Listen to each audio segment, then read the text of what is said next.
Faith and Science Podcast. My name is Tyler Bublitz, and welcome to one of the weirdest Sundays on the calendar for a church year.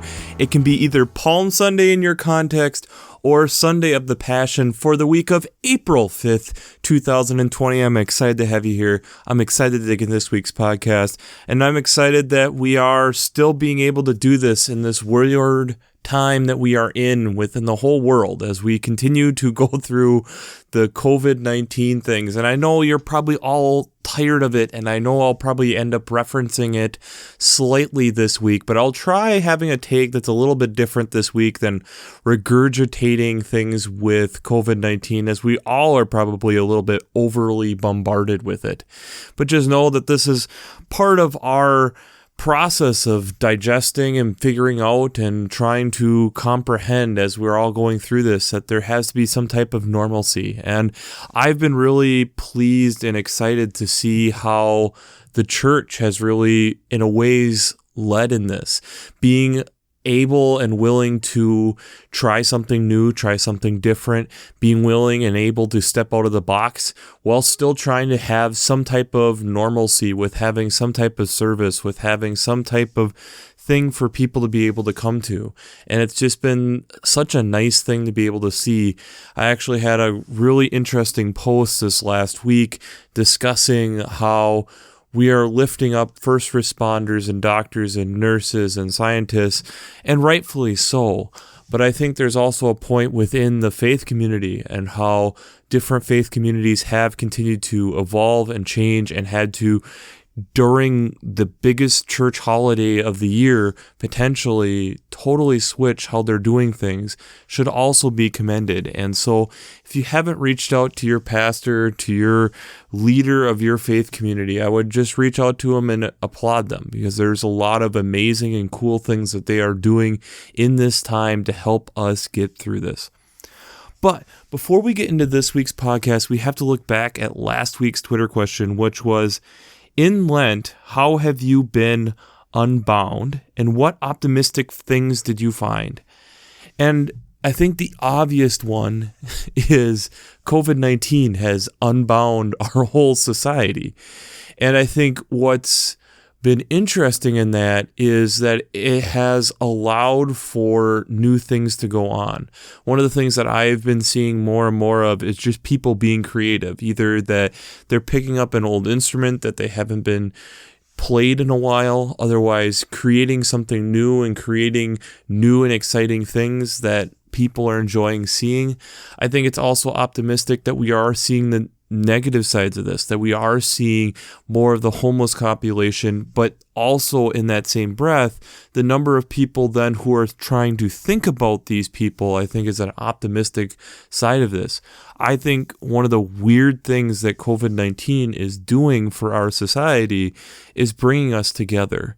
And I've really enjoyed that, and I'm really excited to see where that takes us as we continue on. And as a disclaimer here, this will kind of be hopefully one of the last things that I reference with COVID-19. I think when you're thinking about this Sunday and next Sunday, I think this potentially sets up for an amazing sermon next week of the most realistic Easter that we've ever had. I've heard it talked about in some of the different pastoral groups that I've been a part of having the disciples being locked in the upper rooms, and that it's Mary and Martha who find Jesus next week. And so it's something that I think is really interesting to play around with. And I think as you'll find within these texts, I think there's a little bit of that underlying, as we are entering the end here of Lent, of the unknown. And I think that's a part of the story in the Passion story, but also in the Easter story that we don't typically get. And I think this year has the potential of really opening up that door a lot more, because we are in the middle of this pandemic and we don't really know what it's going to look like on the other side. All we know is that it's going to be different. And I think it really sets up a really good Easter sermon. So if you haven't thought that way, I think even as you're reading these texts and thinking about these texts, I think that is an interesting approach to look at. But let's just dive right into this. The Palm Sunday gospel text is out of Matthew chapter 21, verses 1 through 11. And so this is Matthew's account of Jesus entering Jerusalem, where he comes in on a donkey and he has the branches laid down before him and the cloaks on the path, and the expectations that people had that he is going to be this militaristic leader, this triumphant parade type of thing being entered into the city, and in a way is cheered with a small crowd, but it isn't exactly this pomp and circumstance type of festival of Jesus entering Jerusalem that many people expected. And in fact, that a lot of people are questioning who he even is as he is coming in. The Passion Sunday gospel is out of Matthew chapter 27, verses 11 through 54. And this is more of the traditional Good Friday text that we've probably all heard, where Pilate has Jesus and puts him on trial, and they're calling to release Barabbas instead of Jesus, and that he then gets spat on, and they have the King, Hail, King of the Jews, and they're splitting of the garments, and him going to be crucified, and being crucified next to bandits, and saying in verse 46 toward the end, my God, why have you forsaken me? And that he dies, and we have this movement, this power, this earthquake of God showing that there is something going on. The first reading is from Isaiah chapter 50, verses 4 through 9a. And this to me is an interesting text coming out of Isaiah, him going through and saying that he has been given these gifts by God, and that using them by listening to what God is telling us to do and not disgracing the gift that we have been given. And when we listen to God, what can stand in the way? Because it's God's will prevail. The psalm this week is Psalm 31, verses 9 through 16. Again, this is a part of seeing things falling apart around us, but understanding that God will stand there and deliver us through this. And that understanding that the faith in God will transform and move us to being the person and being in the place that God wants us to be, and that the steadfast love of God will be there as long as we are open and willing to receive it. The second reading is from Philippians chapter 2, verses 5 through 11. And Paul here is helping us remember what the mindset of Christ is that it's not to raise oneself up, but it's that he is doing something out of love for us. And that's not something to be pounding our chest about, but more as this is what I came here to do and to show love through it. And all these texts, to me, tie back to the Passion story, but it also ties into the entrance story that we get from Palm Sunday's side of things. And so there's some things we can definitely talk about, but before we get into how this ties into faith and science, we have to do our shameless plug for Working Preacher. If you haven't checked out Working Preacher, I'd highly recommend it. Between their Sermon Brainwaves podcasts, their commentaries, their discussions, for me not being an ordained minister, I use them on a weekly basis to get commentaries and to be able to listen to their Sermon Brainwaves podcast, having 4 seminary professors help me learn in different ways to be able to approach these texts. So if you haven't checked out Working Preacher, I'd highly recommend it. My second shameless plug is for CBS's show, God Friended Me. If you have not checked that out, I'd highly recommend it. It really shows an interesting modern way of how God can work through people and how a lot of times our stories are intertwined and how much we really do depend on each other. And I think in a time like this, in a time when we're all separated, it's really good to be reminded of that. So, if you have not checked out God Friended Me, I'd highly recommend it. Jesus coming in on a donkey to a small crowd with palm branches and cloaks on the road that by the end of the week is hung a death that Romans can't even have because it is too brutal. What a week Jesus goes through. And like I mentioned before, if you're his disciples, if you're people who are following him from afar, what do you think of all of this?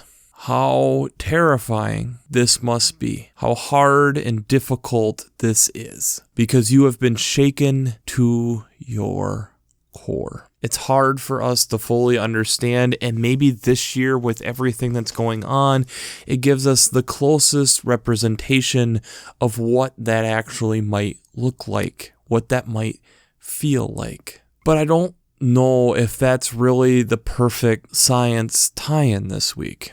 I think the science tie-in this week is talking about expectation. When we look at both of these gospel stories, the question becomes, who is this Jesus? What do we expect him to be? The Palm Sunday story showing us the expectations of a leader to overthrow the whole government, overthrow the Roman government, take back for Israel what should be theirs, rightfully so, correct? Hadn't that been what had been promised to them? Some military leader to take back over and be in control. We fast forward to the Passion story, and it's being mocked. If you're the king of the Jews, save yourself. Why are you putting yourself through this if you are the king of the Jews? All hail, king of the Jews. Let him save himself. Let's see him do this now. If you are the Son of God, come down from the cross now, and I will believe in you. Being mocked. We, as people of faith, are in a way still in a similar situation.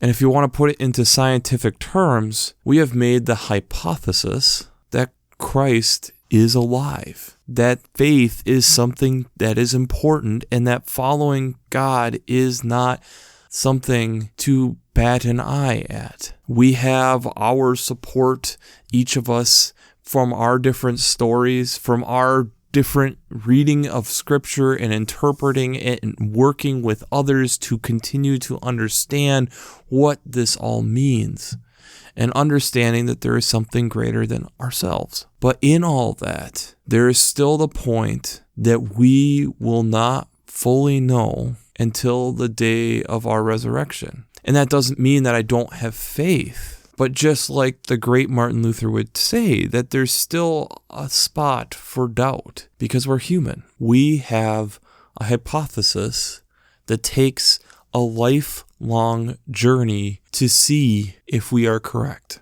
I'm confident in my hypothesis, but there's still always reason for doubt. Welcome to the world of science, where we can't speak in absolutes, except on extremely small things.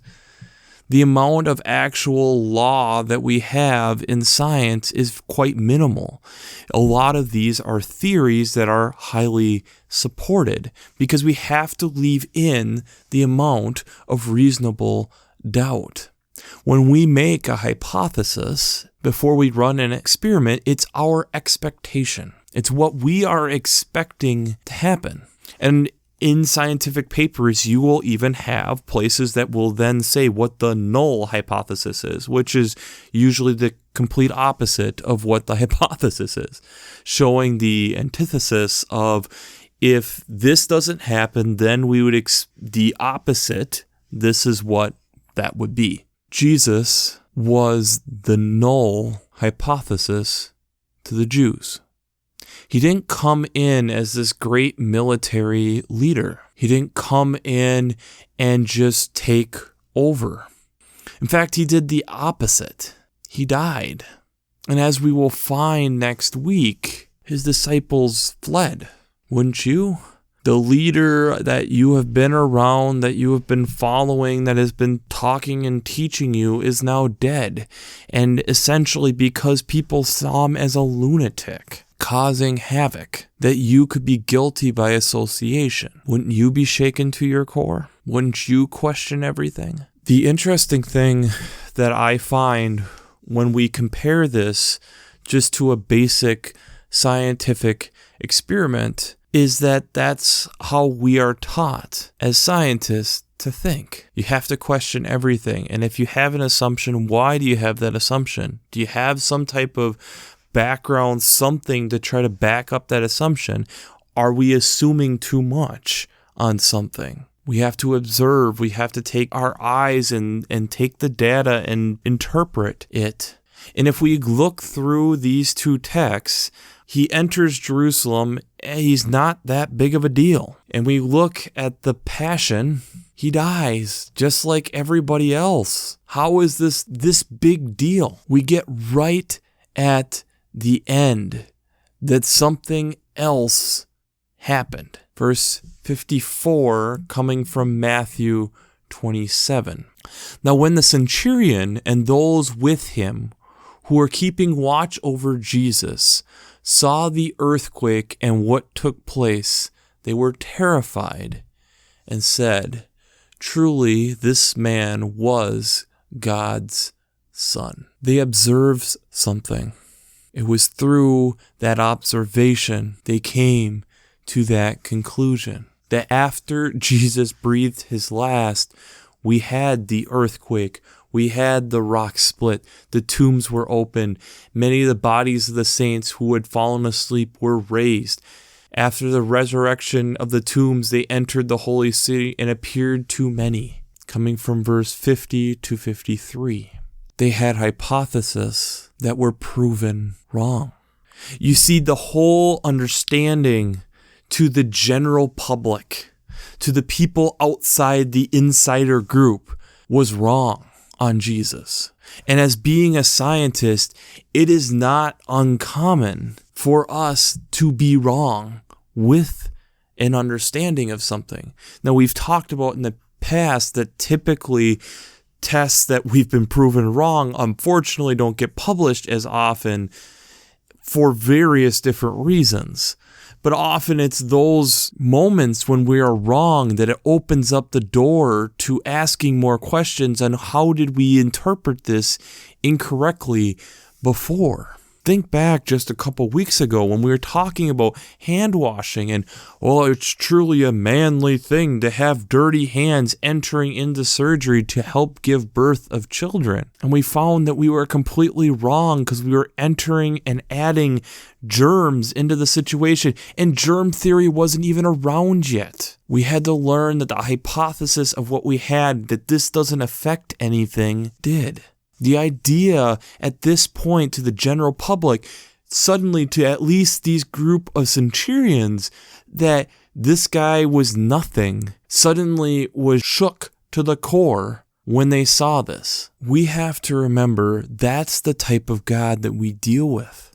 That our expectations of what we have can at a moment's notice be shaken to the core. What we expect, what we hypothesize, isn't necessarily the way that God is going to do it.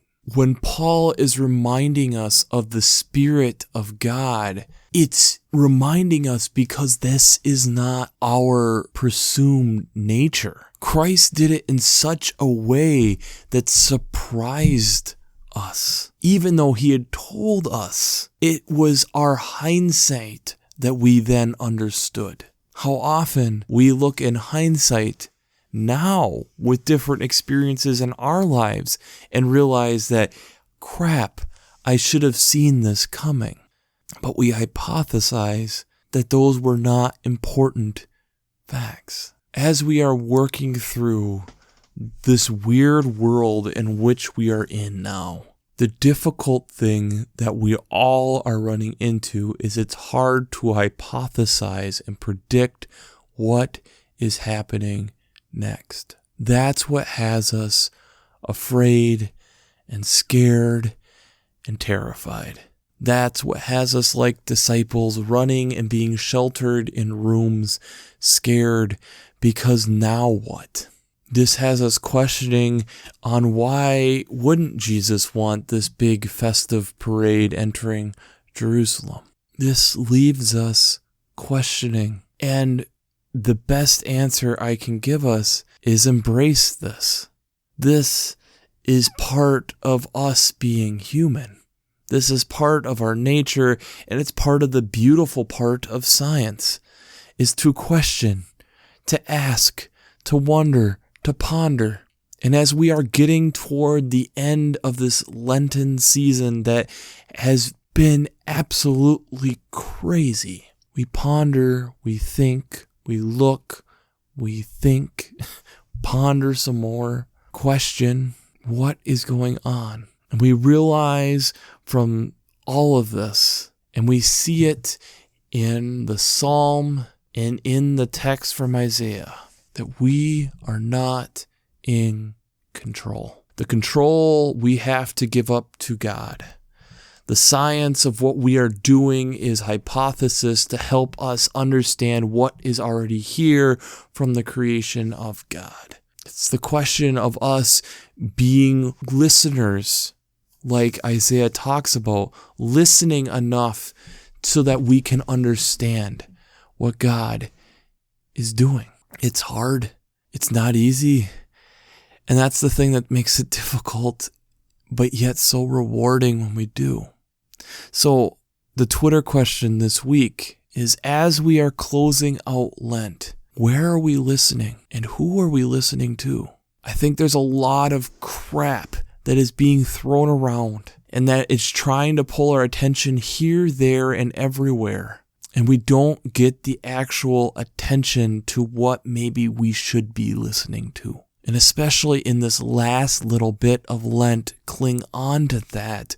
Hold on to that. Realize that this is okay. Realize that this is a moment of why faith is here. Because as I look at the Palm Sunday text to the Passion text, I would be scared too. I wouldn't know what was going on, and I'd feel scared and lock myself in a room also. I think this is a time for us to be able to look and take a stand with our faith, not to be ones of boasting like Paul is warning us about, but ones to be able to step forth and realize that we have been given a gift of this time. Given a gift of slowing down, given the gift of trying to be able to process this, and the gift of a creator who is longing to tell us and to help us understand even a small pinch of what is going on, or a small pinch of what he wants us to do. We just have to sit and listen. And I know for my own self, I can't speak for you, but I know from the 20 years that I've had in the 21st century, I struggle with that. And so maybe as I am closing out this 2020 crazy Lent, it's a constant reminder of how much I need to stop and listen. Because to understand if my hypothesis is correct, I have to stop, observe, and listen. So, we'll wrap this up as we always do. I pray God blesses you through your faith and amazes you through science.